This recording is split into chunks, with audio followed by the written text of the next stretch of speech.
विधान भवन परिसरामध्ये पत्रकारांनी आज आंदोलन केलं। विधान भवनातील सुरक्षा रक्षकांकडून पत्रकारांना धक्काबुक्की करण्यात आली। धक्काबुक्की करत अरेरावी सुद्धा झाली। पत्रकारांनी या सगळ्याचा निषेध व्यक्त करत ठिय्या दिला होता। धमकी देणाऱ्यांवर कारवाई होईल असं उपमुख्यमंत्री एकनाथ शिंदे यांनी आश्वासन दिल्यानंतर या सगळ्या संदर्भात आंदोलन हे मागे घेण्यात आलं। संबंधित अधिकाऱ्याला निलंबित करण्याची पत्रकारांनी मागणी केलेली आहे। मुख्यमंत्र्यांनी या सगळ्या संदर्भात पत्रकारांच्या मागणीची दखल घेतली असल्याचं कळतंय।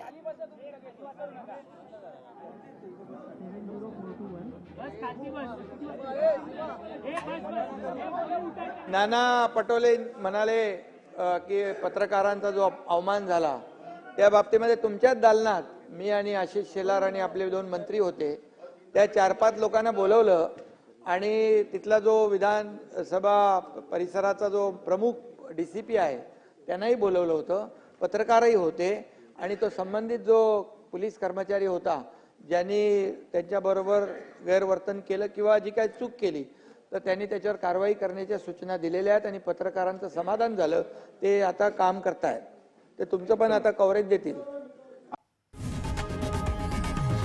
लोकशाही मराठी ऐका, पहा, जागरूक रहा।